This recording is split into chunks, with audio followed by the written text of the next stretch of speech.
Good morning and welcome to the 2020 CAP Member Survey webinar. I'm Jennifer Paterson, editor of Benefits Canada. Alongside a struggling global economy, Canadian capital accumulation plan sponsors and members are facing unprecedented challenges.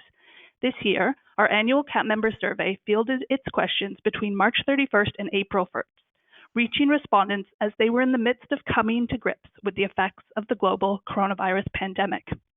As in previous years, we asked CAP members about their retirement readiness, but we also asked about their investment strategies and their overall financial well-being during these tumultuous times. In many cases, we've compared the 2020 results with the 2009 CAP member survey results, which was fielded following the global financial crisis. Now, before we begin, a few housekeeping notes. This is an example of the attendee interface. You should see something similar on your own computer desktop in the upper right-hand corner. Use the orange arrow to open and close your control panel, and use the audio tab to select your preferred audio, either mic and speakers to use your computer audio, or telephone and dial using the information provided. If you have any questions for today's presenters, please type them into the questions pane of the control panel. You can send in your questions at any time during the webinar, and we'll be collecting them and addressing them during the Q&A session at the end of the presentation. For today's webinar, I'm joined by a panel of experts who will take us through some of the survey's findings, highlighting important considerations for CAP sponsors at this time. Justin Graham, Benefits Canada's Senior Research Manager, will present the results, while Joe Nunes, Executive Chairman at Actuarial Solutions, Michelle Loder, Partner in DC Solutions at Morneau Shepell, and Orla Cousineau, Executive Director of Pensions at the University of British Columbia, will share their insights. Justin, please get us started with a brief overview of the survey methodology. Thank you, Jen. Just to do a quick overview of the methodology, the study was conducted online, as Jen mentioned, between March 30th and April 1st, so very recently. We had exactly 500 plan members who participated in the study. Just to give you some of the key demographics of respondents, average age was approximately 45. They've been in their plan for just under 10 years on average. Average personal income was $65,500, and given the 500 sample size, the margin of error for the study is plus or minus 4.4%, 19 times out of 20. Thank you, Justin. For the first part of today's webinar, we'll be diving into some of the survey's general financial findings. So back to you, Justin. Thank you. When first asked straight up if they feel financially prepared for retirement, just under half, 48%, agreed with that statement, down slightly from the 55% that we recorded last year. This is significantly higher than when first asked in 2012, but with the same level of intensity. That is the number who strongly agree at 9%. We also asked a number of other agree-disagree statements. Due to the recent severe stock market volatility over the last couple of months, we asked 3 questions that we also asked in 2009, and we ended up with the similar results as at that time. The first statement: in periods of market instability, I believe you should hold on to your investments and wait for the market to improve. While the overall result is similar, 90% versus 87%, the intensity, once again, those who strongly agree, is significantly stronger this time at 40% versus 33%. The next statement was: given what's happened during the last 12 months, I want to invest in safer financial products, even though it may mean lower results. The results were 65% versus 60% in 2009. And the last statement: volatility in the market over the last year has led me to become better informed regarding my CAP, and it's really pretty much the same, 57% versus 55%. Thank you very much, Justin. Let's dig into this a little bit further. So the survey found in periods of market instability that 90% of respondents believe they should hold on to their investments, wait for the market to improve. We saw a similar percentage in 2009 during the last financial crisis. Michelle, does the findings match your experience right now in the market? Thank you, and good morning, everyone. Yes, it does square with what we're observing among our own clients and with what we're hearing also from the marketplace in general. Though website and call center activity volumes seem to be up in the last month, there still remains little movement in investment decisions being taken.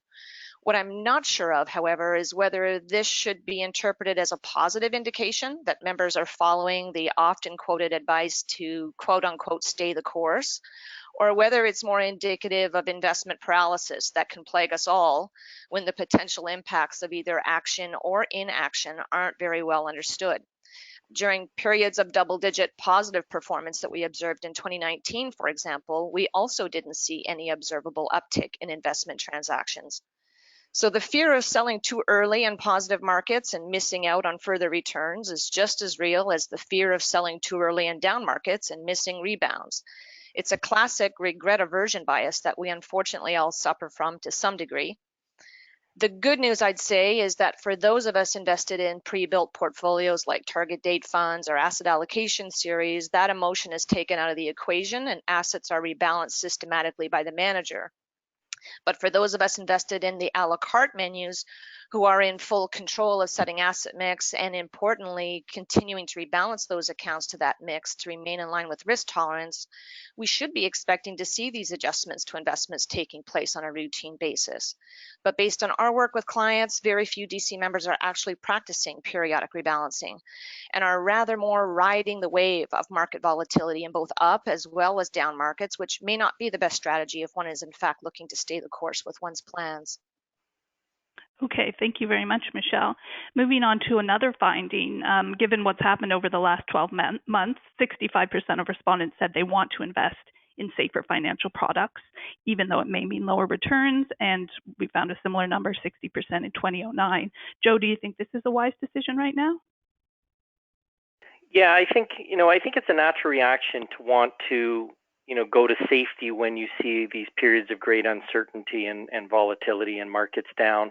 But it's interesting that I think that the 90% seem to recognize this isn't the right time to, sell their equities, but yet they want something safer. And so I'm not sure if the people answering the questions really understand this is probably the wrong time to move to safer investments for the same reason, if you believe what the financial textbooks say. I think Michelle makes a good point. Like what we're seeing more and more is greater percentages of cap plan assets filtering through to the target date and target risk funds. And I think that's a good thing for people that aren't experts in investments, because I think it just sort of naturally buffers the emotional reaction of changing at the exact wrong time, and those funds tend to stay the course and rebalance properly. Okay, great. Thank you, Joe. Michelle, do you want to add anything to this? Sure. To me, this is interesting that a decent majority of respondents say they want to be in safer financial products, even with lower returns, given that they also think they should wait until markets improve before taking any action. I believe that tells us that volatility matters for these respondents, and that perhaps the volatility they've experienced in the most recent quarter, if not even the past year, is greater than what they can actually tolerate.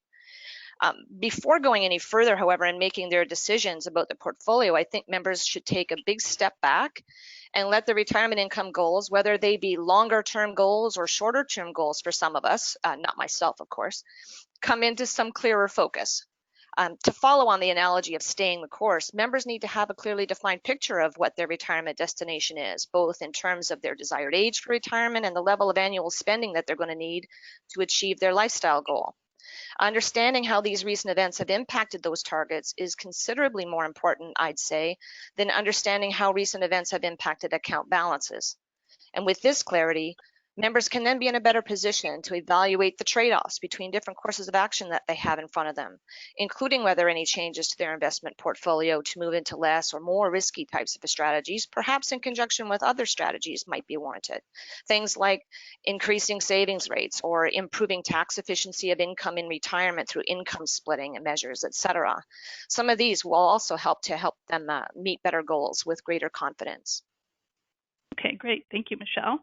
The last number I want to look at on this slide is the 57% of respondents who said the volatility in the stock market over the last year has actually led them to become better informed about their employer-sponsored retirement savings plan. And this was very close to the 55% who said the same in 2009. Wondering, Orla, as an employer, a plan sponsor, can you tell us how your organization is ensuring that CAP members understand the plan during these challenging times? Well, thank you. Our focus is making sure we're providing them with really timely member communication, letting them know how the plan's doing, how the investment funds are performing, and reassuring them. We're very lucky. We've got an in-house communications team, so we're able to post updates and messages on our plan website to reassure members. We basically make the point, there's a board. The board is responsible for monitoring the plan investments, and in fact, through these very volatile times, they're closely monitoring the performance, and we're in constant contact with our underlying managers. So we've also told the members we're not making any changes because we believe it's prudent to stay disciplined and focus on the long term. And that seems to be resonating with members. We haven't seen, much like Michelle said, we don't see members making a lot of changes at this time. Okay, that's great. Does anybody else want to weigh in on this finding? I would just say, to echo Orla's comments, that communication, I just don't think you can communicate too much to members about how retirement works. I look back 20 plus years ago when I got involved in the defined contribution industry, and plans were often offered by sponsors kind of as, we'll put the money in, you figure out the rest. And I think what we've learned over the last few decades is that leaving people to figure out the rest on their own isn't a successful strategy. And I think, Orla's organization obviously gets the gold star. They've got the resources to really educate members and keep them well balanced in their approach to retirement savings. But I think other plan sponsors that are on the call today should think about that. Are they in a remote control environment where employees just figured out for themselves, all the way to the other end of the spectrum of where they're deeply engaged in helping people understand how the plan works and how that plan is going to help them get through to retirement one way or the other. Okay, great. Thank you for sharing that. Justin, can you take us through some more results, please? Thank you. The next question is, we asked respondents to rank 5 financial priorities based on their current household financial situation. Now, based on the combined top 2 ranking, that is, they ranked it 1 or 2, day-to-day expenses leads with 54%, 28% ranked it as number 1, followed by housing costs at 47% in the top 2 rank, 28% also ranked it as number 1. Personal debt, paying off personal debt came next at 38%, personal savings 34%, and then last, savings for retirement. We also asked would they use a debt counseling service if they were having trouble, if it was available free of charge through their EPA. 2/3, 2 and 3 agreed, identical to when we last asked that question in 2012. Thank you, Justin.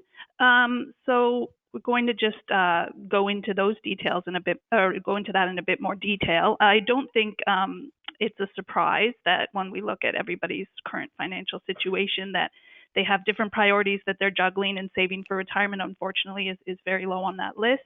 However, where CAP members were feeling that they were having the trouble managing their debt and had the availability of debt counseling, just 66% of respondents said they were likely to access the service. I was wondering, Orla, if these findings reflect the financial priorities of your workforce. And with saving for retirement so low on that list of priorities, how can plan sponsors ensure that members are thinking so far ahead? Well, at UBC, we've taken a very paternalistic approach.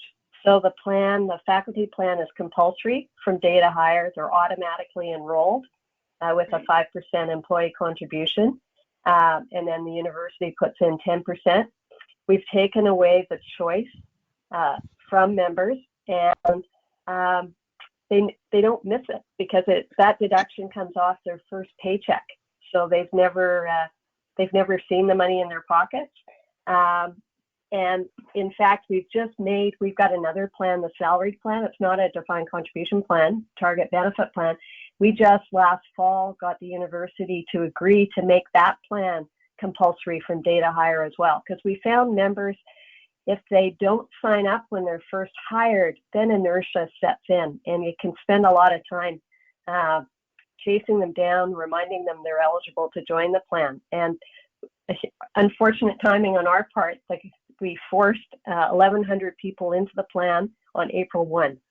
We expected pushback given the financial stress people are under. A lot of families have lost, maybe one of the spouses has lost their job. And we had surprisingly little pushback, even at times like this, in terms of making people join the plan. So that was surprising for us. That's really great. That's great. Yeah. Michelle, I was wondering if you have any suggestions here, since you're over at Morneau Shepell, in terms of ensuring plan members understand what's available through their EAP. Yes, certainly. I mean, EAP programs are not my area of specialty, but I'm happy to provide a comment or two. I think that they're a valuable and often underutilized benefit. Partially, this may be due to the lack of promotion or communication about the program or the employees' misperception of it. And although these programs are certainly not all created equal, and they can range from the bare essentials of resource roadmaps to the more robust action-oriented programs that provide access to qualified professionals who are specially trained to help members organize their thoughts and approach problem solving in all aspects of their lives, including the debt management issue that we see there. EAP programs are an important component, I think, of a total well-being strategy, and financial well-being itself is just a single element of that. But the strongest EAP programs are equipped, I'd say, to not just offer support in dealing with the stress of finances, which is a critically important component as well, of course, but they also provide actual financial consultation. And often that's not understood, but could be of enormous value to members who are asking for advice on how to navigate these types of events. So I think I'd suggest that employers should promote early and proactive use of their EAP programs, not just at times of crisis, to ensure that plan members understand what's available to them and how they can avail themselves of those benefits. Often providing employees with examples or case studies of how their EAP programs were used to help other employees might be helpful to bring more awareness and to lessen any stigma associated with their use. I can go first and share that I personally reached out to my own EAP services in the past to help me navigate the legal and financial challenges of organizing and managing an estate for an elderly family member with health issues. I don't think there's anything wrong with asking for help when we need it. Employers offer these programs for this very reason, to support employees in managing day-to-day challenges so they can find balance in their lives and continue to contribute productively at work. So again, like with most other things, communication, frequent communication is key. Okay, great. Thanks for sharing that, Michelle. Justin, can you take us back to some results, please? Thanks. The next question was about their personal financial situation, taking into consideration everything, including their income, their investments, their debt, everything like that. Just 2 in 5, 41% of the members feel their current personal financial situation is excellent or very good. On the other end, 1 in 5, 19% are on the opposite end, that's saying poor or very poor, with the remaining 40% in the middle reporting their situation as, quote, adequate. Given that approximately 6 in 10 are not positive, it is not surprising that 36% indicate that during the last year they have felt ill due to the stress of their personal financial situation. Great, thank you, Justin. So as you mentioned, taking everything into consideration, including income, investments, and debt, we have 41% of respondents who are describing their personal financial situation as excellent or very good, and then 40% said adequate, 19% said somewhat or very poor. However, we've got 60% who are saying they're unable to save as much as they'd like for retirement due to other financial debts, such as credit cards or student loans. Joe, I'm wondering if you can talk a little bit about what CAP sponsors can do to help members balance out these priorities. Yeah, I think my first comment is, the third of people that, feel ill, like that statement makes me feel ill. It's just, it's such a tough reality, and I think we shouldn't just sort of bulldoze over that stat that we're talking about a third of workers feeling ill and stressed because of their personal financial situation. And I think at some point we've got to figure that out. What I'll say is that it probably makes sense for people to prioritize credit card debt and student loans because they come at significantly higher interest rates than the mortgage. And, obviously you want people to save for retirement. But I think the big thing that we need to start to get across to workers, savers, Canadians, whatever the right category is that, having too much credit card debt and, student loans and things like that the opposite side. Well, maybe not student loans, but certainly credit card debt is the opposite side of insufficient retirement savings. They come from too much spending, and so I think we just have to get better at educating people that they need to really keep the spending in check to get the savings in order, and that will reduce the feeling of illness. Mm-hmm.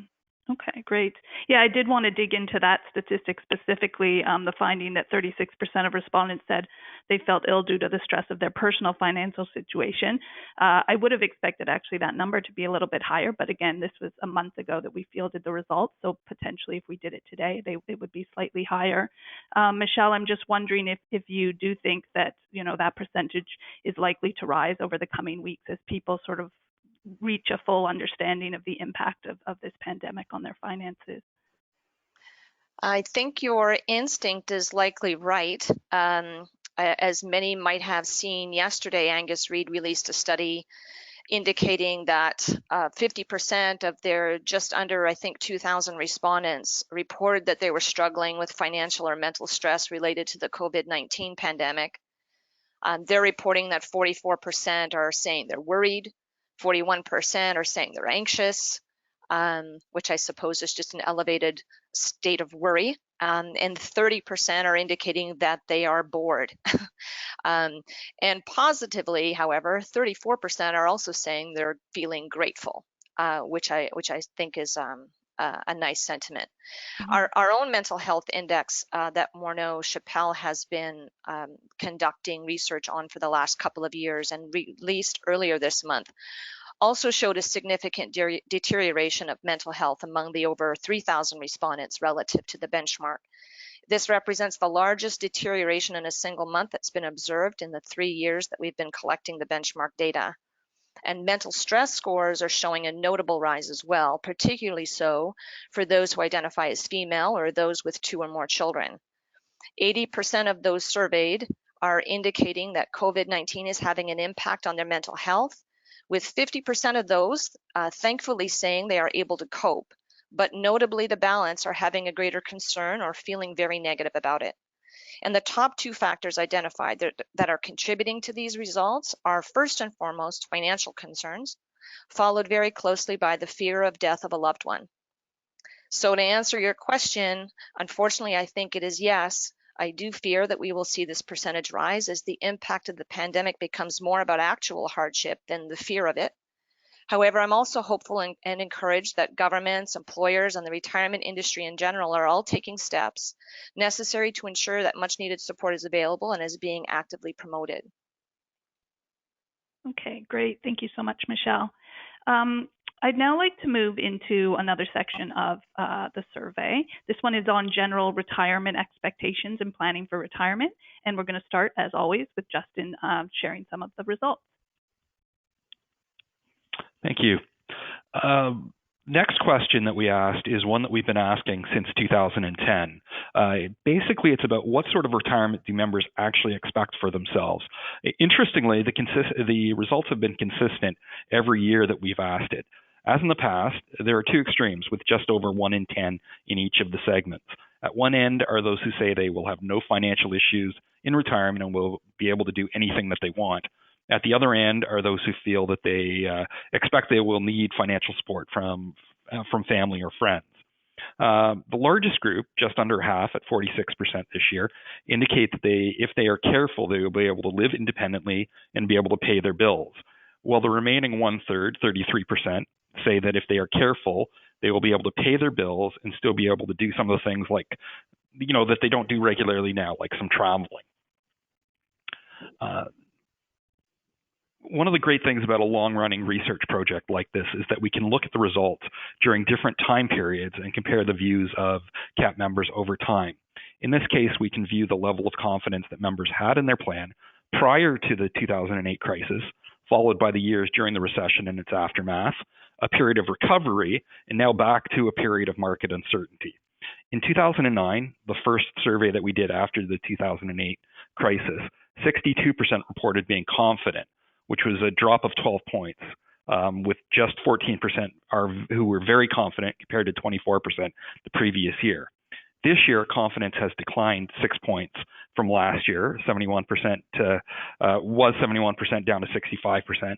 But at this point, the intensity remains similar at 14% versus 16% last year. However, when we're looking at the overall, the intensity level has not bounced back yet. Another question that we asked at the time of the last major downturn, and then we repeated a few years later, was what respondents would do if they were about to retire and couldn't live at their expected standard of living. The results, once again, are fairly similar. A plurality say they would retire anyway and work part-time to support their desired standard of living. Approximately 1 in 3 indicated they would postpone retirement until they would be able to live at their expected standard of living. And one difference this year is an increase in the proportion who said they would just retire and live at a lower level than they had wanted, with 20% reporting this. Great, thank you, Justin. I'd like to dig into each of those questions separately. So starting off with the first one you reviewed that asked plan members what best describes the standard of living they expect to have during their retirement. Joe, can you talk a little bit about how these findings line up with your general expectations from CAP members? Yeah, the results don't surprise me. I think as a general rule, 20% of workers are going to save carefully and be ready for retirement, whatever that looks like, whatever they want that to look like for them.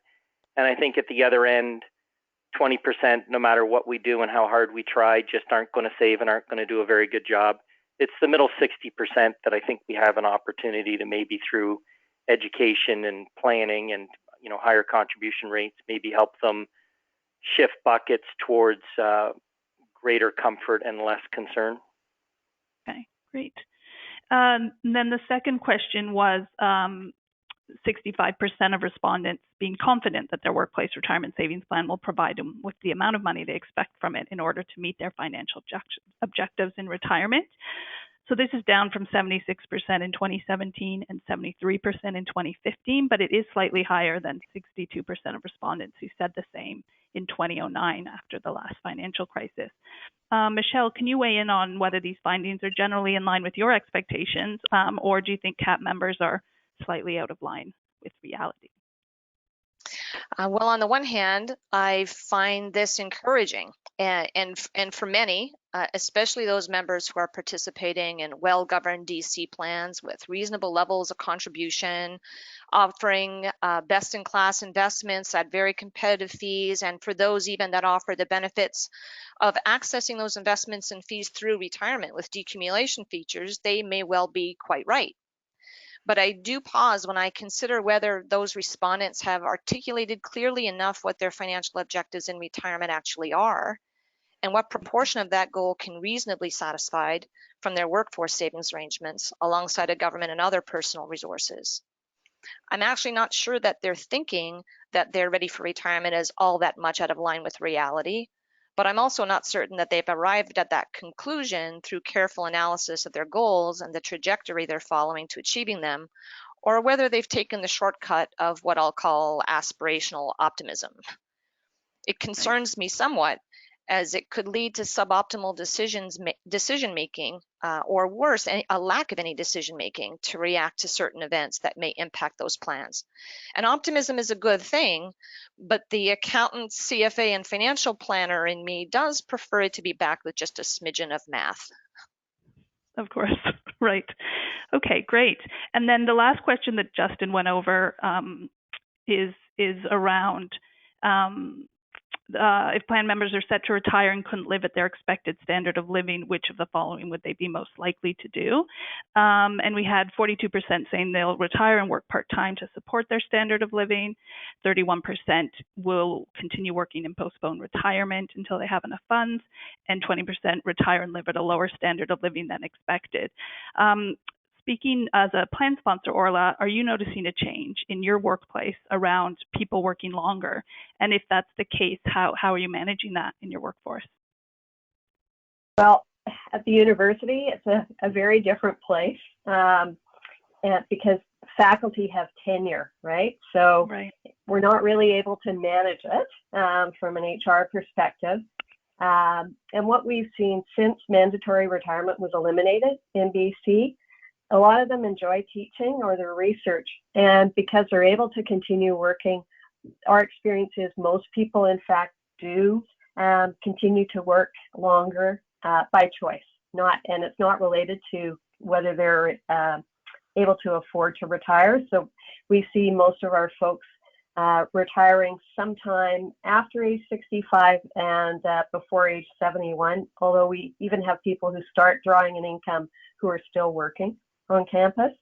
But I have to say, with the recent volatility and all the uncertainty in terms of the world we live in right now, we are noticing with the members we're dealing with, a number of them are sort of hitting the pause button if they can, because there's that sort of natural desire to want to sort of replenish their account before they actually retire.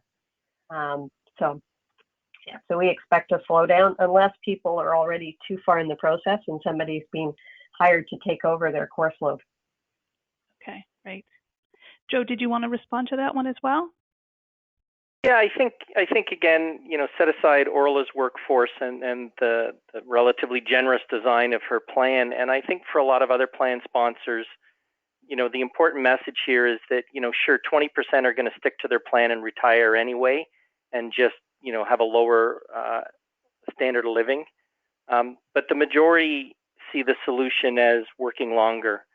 And I think that's kind of, I guess, I've been preaching a little bit of this, but it's a little bit of a warning sign to plan sponsors that if you don't have a generous, well-designed plan that gets everyone to the finish line effectively, you may find that they want to stick around. And so in particular, what I'm interested to see is whether employers, the last half of 2020 and 2021 are going to see fewer and fewer people stepping forward saying, okay, now I'm ready to retire. And so we may have a little bit of a quiet period in retirements. Mm-hmm. Okay, great. Thank you. Let's return to Justin now for some more results. Thanks. Each year we ask plan members at what age they expect to retire. This year, as in the past, the average age is about 64. We follow up by asking how long they expect their cap funds will need to last them in retirement. On average, members expect to be retired for just over 23 years. What we do then is we take those two individual answers and we put them together to create what I like to call the calculated life expectancy. This year, members appear to be fairly accurate at approximately 88 years of age. According to Stats Canada, life expectancy starting at age 65 is up to about 85, 84 for men, 87 for women. We also asked this year, has the recent downturn in the financial markets changed their target retirement age? About 2 in 5, 43%, report that the recent market downturn has impacted the target age of retirement. A similar proportion, 42%, say no, it really hasn't. There's no change. 15% are currently unsure how the volatility will impact their retirement age. Great, thank you, Justin. So digging into some of those findings, we've got the average age that CAP members expect to retire at 64.3, how many years they anticipate their retirement savings will need to last, 23.5 years. However, we have 42% of, or 43% of survey respondents who said the recent downturn in financial markets has changed their target retirement age. Joe, do these findings sort of add up with what you'd expect to see? Yeah, the good news is our plan members are becoming better actuaries and better predicting life expectancy. For our listeners today that may not have been on previous calls, sometimes people, calculate their life expectancy as 75, and it's a warning sign their money is definitely going to run out. It's hard to say on some of the other stats whether they're being realistic or not, in the sense we don't know how much savings they have. But I think that it looks positive. Okay, great. Michelle, would you like to weigh in here as well? Yeah, I think the only thing I might add is that delaying retirement age or working longer is certainly a solution, and it's one lever that I'll say that you can pull to get your retirement plans on track. But it is still only one, and there are several other levers that could also be considered that could be effective. People could think about changing savings rates where it's feasible. Of course, we've talked already about changing investment strategy, changes to actual spending needs or how long you might need them in retirement. And individuals can start thinking too about the impacts of different strategies that they can take to minimize taxes in retirement or maximize CPP and OAS deferrals, for instance, to act as a sort of longevity protection in the event that their predictions about their mortality are off. Considering that post-retirement career, quote unquote, to generate any supplemental income, even tapping into home equity or reconsidering plans on the deployment of resources that they might have otherwise been earmarking for inheritances or estate could be a feasible strategy to look to and to mitigate some of these events. So I think what's key here is that people need to have, again, a solid understanding of what their goals actually are. And they need to understand also how playing with each of those levers or variables I've mentioned can impact their ability to achieve them and what the different trade-offs there are between them. And only with that understanding, I think employees can start to make some really informed decisions and rely less on what I hope isn't guesswork or hope as they're thinking about their plans. Okay, great. Thank you, Michelle. We'll go back to Justin for a few more results. Thanks. About 3 in 5, 59%, report feeling they are currently on track to meet their financial goal compared to 65% last year, so it's down. However, this is still higher than what we recorded in 2011, 12, and 13. Trying to get at how this downturn has changed their view, of those who report that they're not on track, we asked a follow-up question if they had been on track prior to that. Approximately one quarter, 27%, indicated yes, they had been on track prior to the downturn, meaning that 3/4 had not been on track. 3/4 of this particular group had not been on track prior to the recent fluctuations. In 2009, we asked a similar question, and at that point, 45% responded that yes, they had been on track prior to the fluctuations in the market. Thank you, Justin. I wanted to dig specifically into the last bit of what you said. CAP members are much less confident than they were during the 2009 financial crisis or just following it. So back then we found that 44% of respondents believe they're on track to reach their retirement savings target prior to the financial volatility. And with this year's survey, that's dropped to 27%. So I wanted to open this question up to everybody on the panel. 45% is already extremely low. 27%, of course, is really not great. So how should plan sponsors be supporting their members to bring these numbers up? Can we start with you, Joe?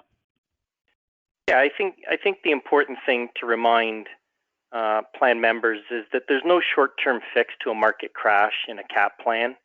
And I think that there's an opportunity here to raise awareness with plan members that they can save at greater rates, that they can take lesser risks. But there's no easy formula to rebound if you've taken a big hit on your account. And frankly, in the planning phase, when I hear people that we're going to retire next year, and now they have to work 3 or 4 more years because of the crash, that sounds like they were taking a lot of investment and risk as they were getting very close to retirement. And I think that, again, sort of talks to a lack of understanding at the risk that you can afford to take when you're getting very close to retirement. Okay, great. How about you, Orla? Would you like to add anything? Yeah, in our plan, we've got over 80% are in the balance fund, and they stay there. Close to retirement. We do communicate about investment risk, but we have very few people that actually sort of dial up risk before, or sort of in that last 10-year period before retirement. So we're in, fairly good shape that way. What we find is really the key is helping members understand what their account balance, what their savings will provide them with. So what we focus on is having good tools that are easy to use and understand. So we've got a retirement estimator tool, and we actually have staff who will sit down with the member and, if they want, with their spouse, and walk them through that, because we found that's the easiest way and the most effective way of increasing somebody's confidence around whether they're ready to retire or not as they approach their hoped retirement date. Okay, great. Thank you. And Michelle, would you like to weigh in as well?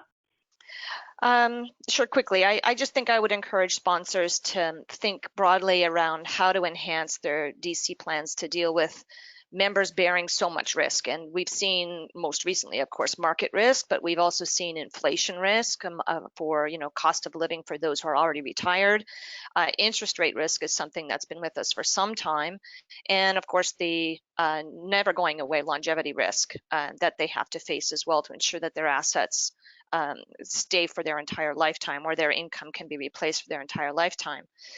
There are a number of avenues that sponsors can explore, from moving into more broad financial wellness programs to an offering of decumulation features also within their programs that can alleviate some of these risks or help them be managed.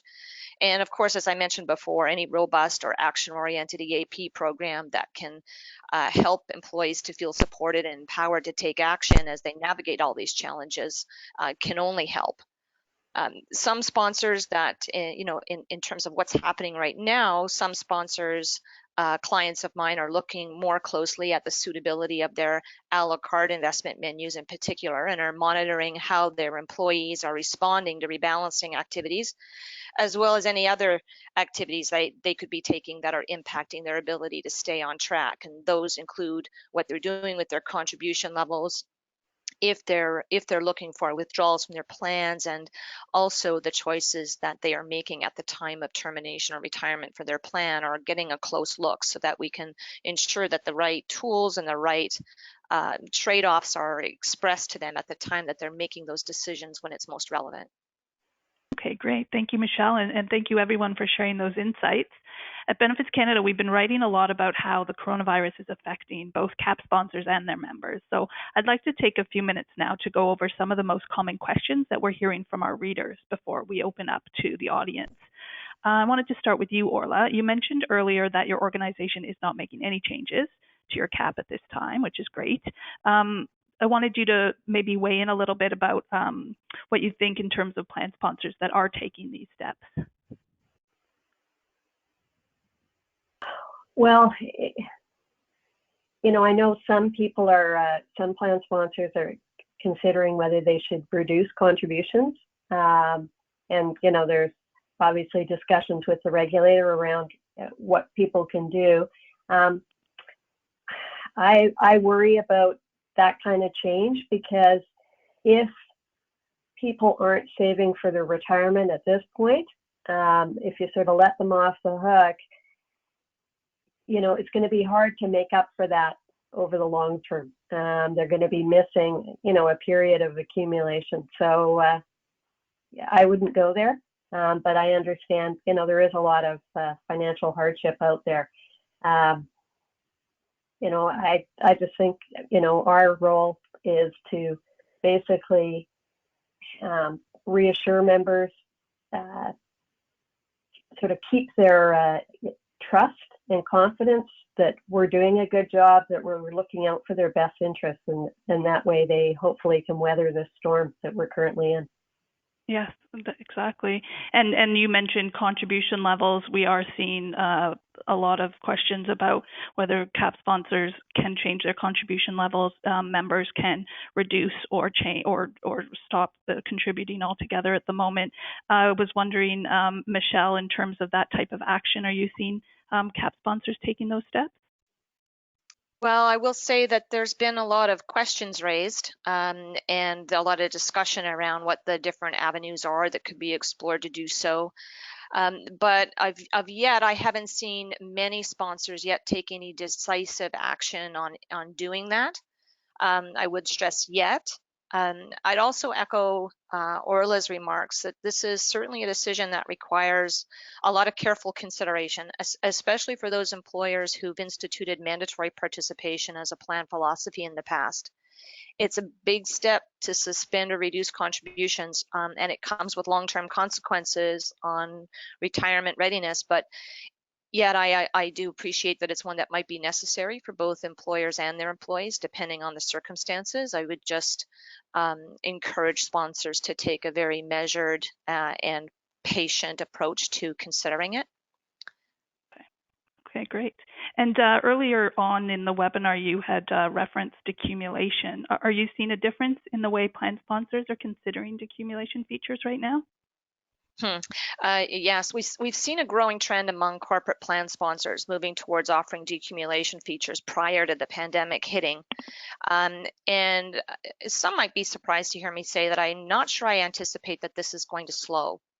In fact, under the current circumstances, many sponsors are seeing decumulation features that will support efficient retirement income as becoming even more of an imperative. Plan sponsors that build decumulation features into their programs and thereby are offering their members continued access to the program's investments, the fees, and importantly, the decision support also through retirement can increase the number of years of retirement income that could be generated from a plan by as many as 6 to 7 or possibly more, depending on the performance of the funds, of course, and the fee levels compared to what the members might have otherwise been able to access on a retail or semi-retail basis. In light of the market risk we've seen DC plan members bearing of late, decumulation features can be a very welcome development and certainly an extremely valuable one for plan members at little to no cost to implement. So I'm hopeful that we will continue to see decumulation features being considered very carefully. Okay, great. I have a couple more questions that I want to ask everybody before we open up to questions from the audience. If everybody could just sort of touch on it as quickly as they can, that would be great. So the first one is, what should CAP sponsors be focusing their members' attention on right now when it comes to their retirement savings program? Orla, can you start us off with that one? Yes. Well, you know, I think we're in a 24-hour news cycle. People are feeling very socially isolated. People are feeling a lot of anxiety and stress about life. And I think it's at times like this, a plan sponsor can play a key role by providing sort of credible, factual information about the pension plan. Because I think most people are panicked about their finances, and it's based on headlines in the newspaper. And sometimes they're sort of pleasantly surprised when they look at their account balance in their DC plan and they see actually the investment performance, you know, while it's negative, is not as bad as what they've been reading about. So that's what I would suggest. Okay. Michelle, could you weigh in here as well? Sure. I'm not sure many employees are prioritizing retirement savings right now. I think we saw that in one of the earlier charts, but more they're focused on shorter term needs, and the importance of emergency funding should likely be considered and emphasized as part of a total well-being strategy for sponsors as well. Of course, debt management and cash flow management, another. So with retirement planning specifically though, I'd encourage a stratified approach to support those that have a 10+ year, let's call it, horizon to retirement versus those who are within a 10-year window might be warranted. The advice to stay the course for some might be very reasonable, while for others they may need in fact to adjust course.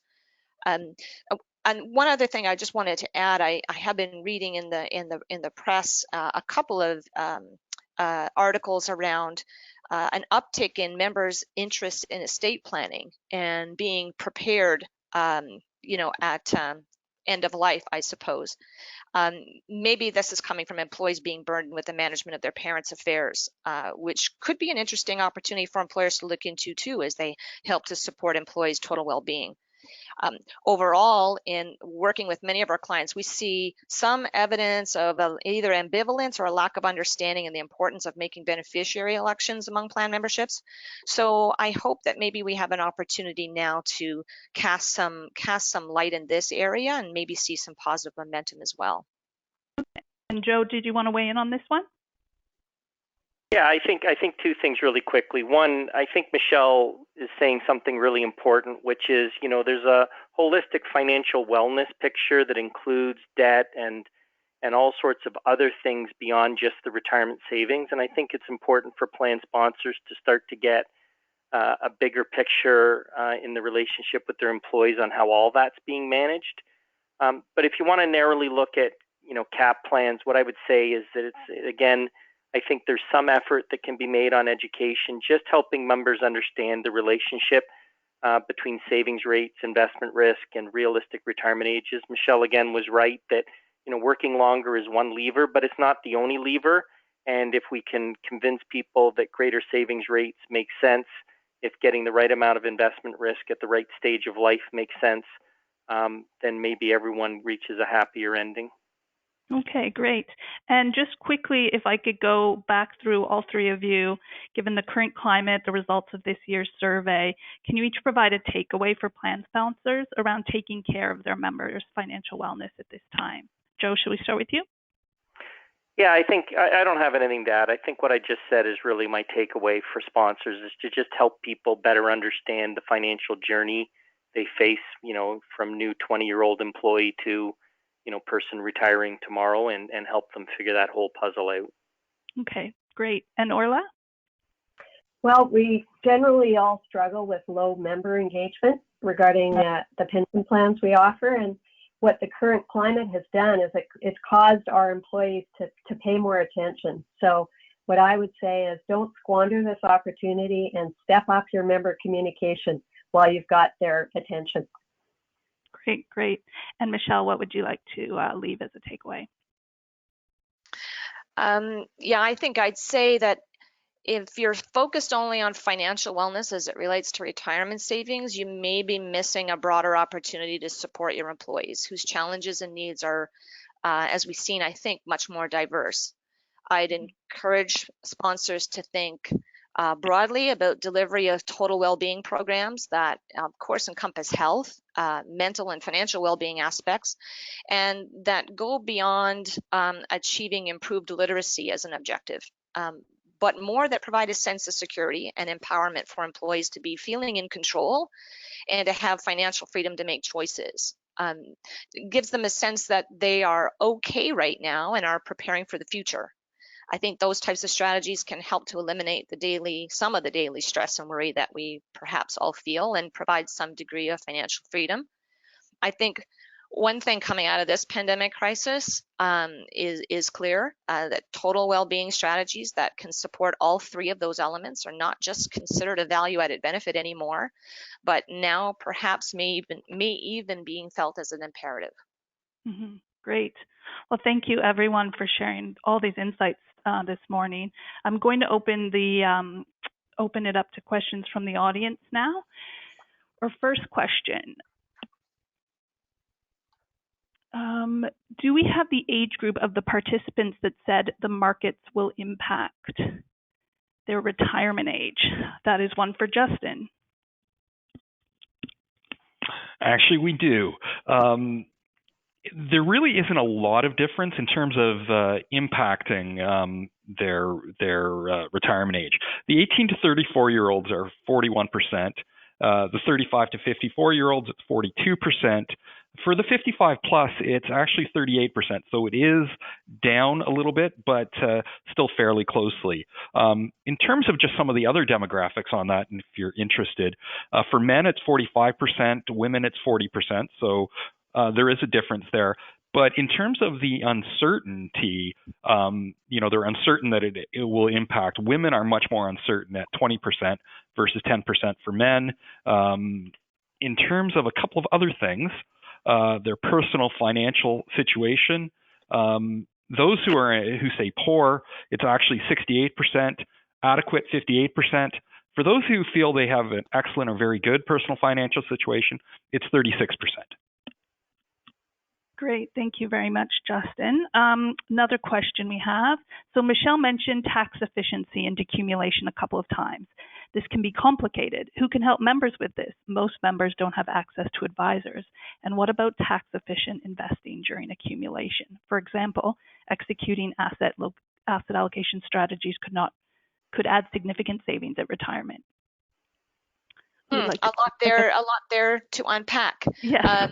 I'd say, well, I'd encourage you, there are lots of sources and resources that not necessarily need to be made available directly from a plan sponsor or from a plan in particular, but certainly employees can be guided to learn and obtain qualified advice in these matters. Certainly, although Joe had mentioned that plan members are becoming good actuaries of late, I'm not sure that we can put tax planning on their list of skill sets at the same time. That just might overburden them. So this is an area, again, of great complexity, but also of tremendous value in terms of making assets last longer or be deployed more efficiently. The simple strategy, I say simple, keep in mind I'm a tax accountant, but one of the simpler strategies is income splitting techniques in retirement, and where for married couples, obviously, being able to allocate income equally between two employees under certain conditions and certain limits, of course, to be able to minimize the taxes paid by a family as a whole. That is actually a strategy that can result in substantial savings and substantially more after-tax income to be spent at a family level. So I don't want to go into all of the aspects of the Tax Act, but that's one I would encourage employees to think about and plan sponsors to think about. Certainly, EAP solutions can help direct employees to resources to understand some of these strategies and to point them in the right direction on where they can obtain greater and more personalized advice in that matter. Okay, great. There was a portion there on the allocation of investments, but I see the tax efficiency there of investments being pertinent more to the deployment of retirement assets post-retirement. And especially so in terms of, whether or not to be contributing to TFSAs versus RSPs, and what sorts of investments to have in each in order to arrange things to ensure, again, that the most after-tax income is left in the employee's bank account. Okay, great. Thank you very much. And we actually only had those two questions, which I hope means that we've covered quite a lot for you today, and that you are learning a lot from what we shared. With that in mind, I just wanted to let everybody know that everybody who's registered for this call will receive an email afterwards in the coming days, where you'll receive the webinar that you can have on demand, and it will include the deck that you've seen as well. And we'll also be making it available on our website in the coming days, so you could share that with your colleagues. Thank you so much for this informative discussion today. Again, for the audience, you'll receive an automatic survey when you close the webinar, and we'd really appreciate any feedback that you can share. So I'd like to just finish off by thanking our panelists, Justin Graham, Michelle Loder, Joe Nunes, and Orla Cousineau, sharing their time with us today. And thank you everyone for tuning in. Have a great afternoon and take care.